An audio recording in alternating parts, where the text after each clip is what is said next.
करें। आज के एपिसोड की शुरुआत में अनुपमा सबके साथ डांस प्रैक्टिस कर रही होती है।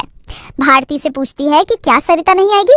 जसप्रीत मजाक में भारती से कहती है कि अगर तुम्हें सरिता की इतनी याद आ रही है तो जाकर उसकी गोद में बैठ जाओ। अनुपमा जसप्रीत से कहती है कि वह सरिता से झगड़ा न करे। जसप्रीत कहती है कि सरिता नहीं आएगी, लेकिन अनुपमा उसे यकीन दिलाती है कि सरिता जरूर आएगी। वे डांस करती है, तभी रजनी वहां आती है। अनुपमा उसे देखकर खुश होती है। रजनी अनुपमा से कहती है कि मैं सहेली के रूप में मिलने आई हूँ। वह अनुपमा को साथ बैठाती है। अनुपमा अपनी टीम का परिचय रजनी से करवाती है।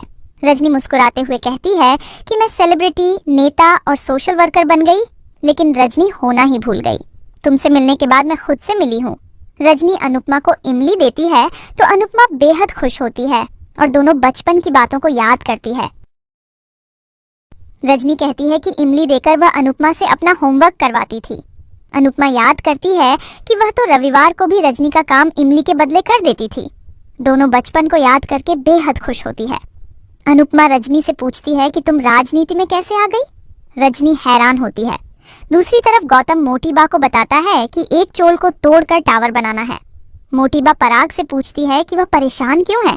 पराग बताता है कि उसे अपनी ज्यादातर पूंजी इस प्रोजेक्ट में लगानी पड़ेगी और उसे डर है कि अगर एक भी गलती हुई तो सब बर्बाद हो सकता है। मोटीबा कहती है कि फिर तुम ये सब क्यों रहे हो। पराग कहता है कि शुरुआत छोटी होती है तो कहानी भी छोटी रह जाती है। मोटीबा उसे हिम्मत देती है। गौतम भी उसे भरोसा दिलाता है कि अगर रजनी उनका साथ दे दे तो डील बहुत आसानी से हो जाएगी। पराग को याद आता है कि उसकी एक क्लासमेट का नाम भी रजनी था। पराग चला जाता है। इसके बाद गौतम चुपके से मोटीबा को बताता है कि अनुपमा उसी चोल में रहती है। मोटीबा खुश हो जाती है और कहती है कि ये बात पराग को मत बताना और उन लोगों को कोई नोटिस मत देना। वह जल्दी से जल्दी अनुपमा को गिरते हुए देखना चाहती है। दूसरी तरफ अनुपमा कहती है कि अगर तुम्हें नहीं बताना है तो मत बताओ। रजनी कहती है कि ऐसी बात नहीं है, तुम्हें तो सब पता है कि बचपन गरीबी में बीता। उसके बाद पढ़ाई करने के लिए मामा जी ने यहाँ भेज दिया। यहाँ कॉलेज में मेरी मुलाकात रघुबीर से हुई। वो पॉलिटिकल बैकग्राउंड से थे। हम करीब आए और रघुबीर ने मुझे शादी के लिए प्रपोज कर दिया। अनुपमा पूछती है कि क्या तुमने हाँ कर दिया। रजनी कहती है कि मैंने हाँ कहा, लेकिन मैंने अपने दिमाग की सुनी थी, क्योंकि मुझे रघुबीर से प्यार नहीं था। मैंने अपने सपने पूरे करने के लिए हाँ कहा। अनुपमा पूछती है कि क्या शादी के बाद तुम्हें उससे प्यार हुआ। रजनी कहती है कि हमें एक दूसरे की समझ थी, लेकिन प्यार नहीं हुआ, क्योंकि मैं किसी और से बेइंतहा प्यार करती थी। अनुपमा हैरान होती है। रजनी भावुक हो जाती है और कहती है कि रघुबीर बहुत अच्छे थे, वो बहुत फेमस थे और पॉलिटिक्स में यही ताकत है और यही कमजोरी होती है। उनसे जलने वाले लोगों ने उनकी हत्या करवा दी। अनुपमा रजनी को संभालती है। रजनी बताती है कि रघुबीर के जाने के बाद पार्टी ने उसकी जगह रजनी को दे दी। अनुपमा कहती है कि अच्छा है कि तुम्हारे सपने पूरे हुए हैं। रजनी अनुपमा से उसकी कहानी पूछती है तो अनुपमा बेचैन होती है। दूसरी तरफ अनिल राजा से पूछता है कि इतने पैसे कहाँ खर्च किए, मुझे हिसाब चाहिए। लेकिन राजा उसके सवालों को नजरअंदाज करता है। अनिल राजा को रोकता है और कहता है कि तुम रात भर बाहर घूमते हो और दिन भर सोते हो, क्या ये कोई जीने का तरीका है। मैं इतने दिन ये सोचकर चुप था कि मेरा बेटा दुखी है, लेकिन तुम बच्चों को तो कोई फर्क ही नहीं पड़ता। दुख मनमानी करने का लाइसेंस नहीं होता है। मीता राजा से पूछती है कि कहीं तुम नशा तो नहीं करने लगे हो। राजा कुछ नहीं बोलता। मोटीबा कहती है कि तुम बता दो, वरना हमें पता लगाना आता है। पराग सख्त लहजे में राजा से पूछता है कि पैसे कहाँ गए। तभी राजा कहता है कि पैसे उड़ा दिए और आगे भी ज्यादा पैसे उड़ाऊंगा। यह सुनकर पराग राजा पर हाथ उठाने लगता है। तभी राजा कहता है कि मारिए, थप्पड़ नहीं बैट से मारिए, गोली मार दीजिए। सभी हैरान होते हैं। अनिल पूछता है कि तुम्हें क्या हो गया है। राजा गुस्से में कहता है कि मेरा दिमाग खराब हो गया है, क्योंकि मैं इस घर का बेटा हूँ, लेकिन मेरी जिंदगी कुत्ते से भी बुरी है। राजा के व्यवहार से सभी हैरान होते हैं। राजा सबसे कहता है कि मम्मी को सैलून खोलकर दिया था, प्रेम को रेस्टोरेंट खोलकर दिया जा रहा है, राही कॉलेज जाने वाली है, गौतम को कंपनी दी जा रही है। यहाँ मेरे अलावा सब अपने मन की कर रहे हैं, तो मैं अपने मन की क्यों नहीं कर सकता। राजा गुस्से में कहता है कि उसकी पर्सनल लाइफ मोटीबा ने खराब कर दी और प्रोफेशनल लाइफ परख शुरू नहीं होने दे रहा। राजा कहता है कि मेरे पास ना बीवी है और ना ही काम है, तो मैं पैसे नहीं उड़ाऊं तो क्या करूं। सभी हैरान होते हैं। राजा कहता है कि मैं मन बहलाने के लिए बाहर जाता हूँ ताकि मैं खुद को पागल होने से बचा सकूं। आप सबके पास देने के लिए सिंपैथी नहीं, सिर्फ भाषण है। मुझे भाषण नहीं सुनना है, मुझे अकेला छोड़ दीजिए। राजा दुखी होकर चला जाता है, सभी हैरान रह जाते हैं। दूसरी तरफ अनुपमा अपनी पूरी कहानी बताती है तो रजनी कहती है कि तुम्हारा सफर तो मुझसे भी ज्यादा मुश्किल रहा है, तुमने अकेले ने उतना सब कैसे सहा?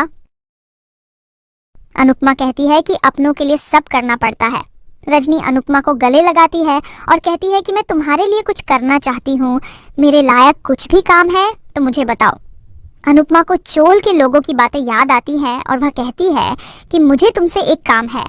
रजनी बताने के लिए कहती है। दूसरी तरफ राही कहती हैं कि जब परी थी तब राजा खुश था।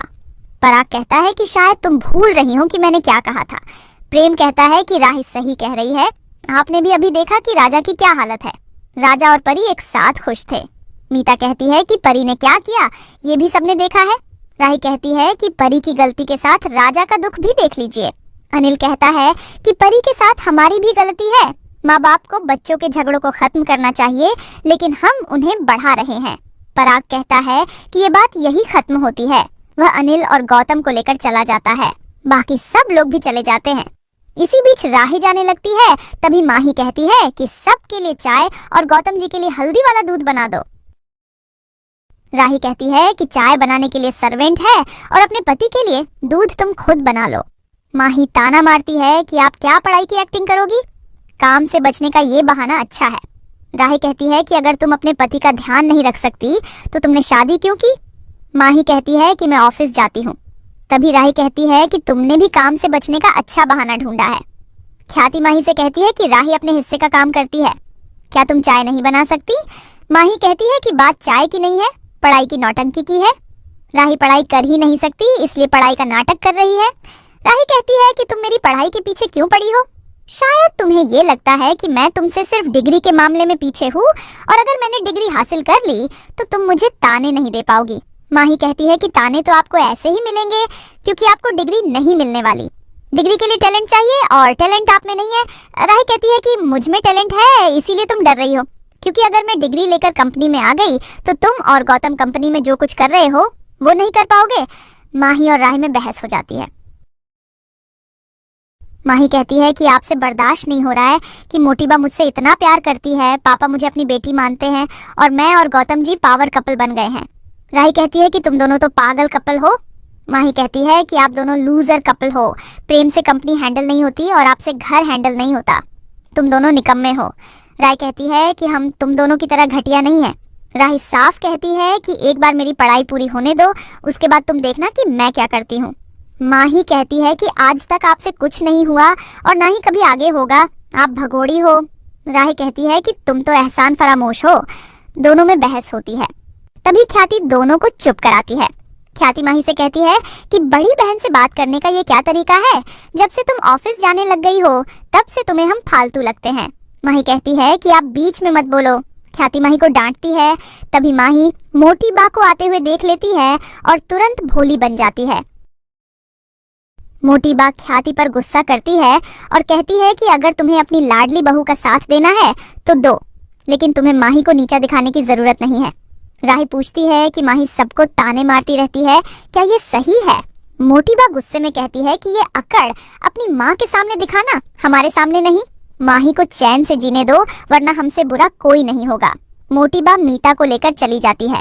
ख्याति भी चली जाती है। माही राही से कहती है कि मेरे रहते हुए आप बिजनेस में कदम नहीं रख पाओगी।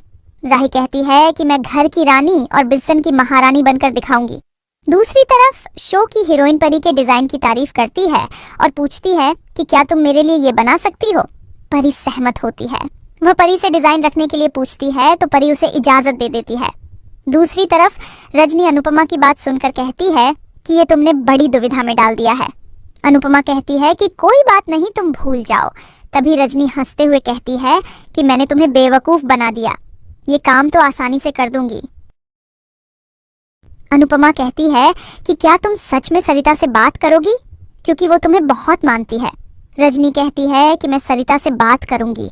इसी बीच सरिता आती है तो रजनी सरिता से पूछती है कि मैंने सुना है कि आपने डांस रानीज की टीम छोड़ दी है। सरिता घबरा जाती है। रजनी उसे वापस टीम में शामिल होने के लिए कहती है। अनुपमा भी सरिता को वापस आने के लिए कहती है। रजनी की वजह से सरिता टीम में वापस आने के लिए मान जाती है। जसप्रीत हैरान होती है। इसी बीच सरिता रजनी से पूछती है कि हमारी चोल के रिडेवलपमेंट का क्या हुआ। रजनी को गौतम का ऑफर याद आता है।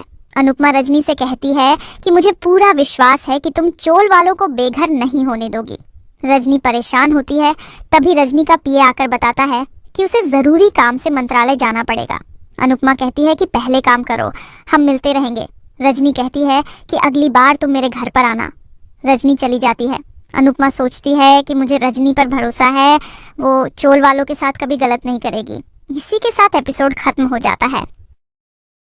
अगले एपिसोड में देखने को मिलेगा कि अनुपमा के खाने से कुछ लोगों की तबीयत खराब हो जाती है। अनुपमा घबरा जाती है। सेट पर डायरेक्टर अनुपमा पर गुस्सा करता है कि उसकी वजह से शूटिंग को रोकना पड़ा है। अनुपमा कहती है कि आज का खाना मैंने नहीं भेजा था। वह टिफिन देखकर कहती हैं कि ये हमारी रसोई के टिफिन नहीं है। लेकिन डायरेक्टर गुस्से में कहता है कि आपको इस नुकसान की पूरी भरपाई करनी पड़ेगी और जेल भी जाना पड़ेगा। अनुपमा हैरान रह जाती है। आज का एपिसोड आपको कैसा लगा हमें कमेंट करके जरूर बताएं। साथ ही ऐसे ही डेली अपडेट्स के लिए इस वीडियो को लाइक करें और हमारे चैनल को सब्सक्राइब जरूर करें।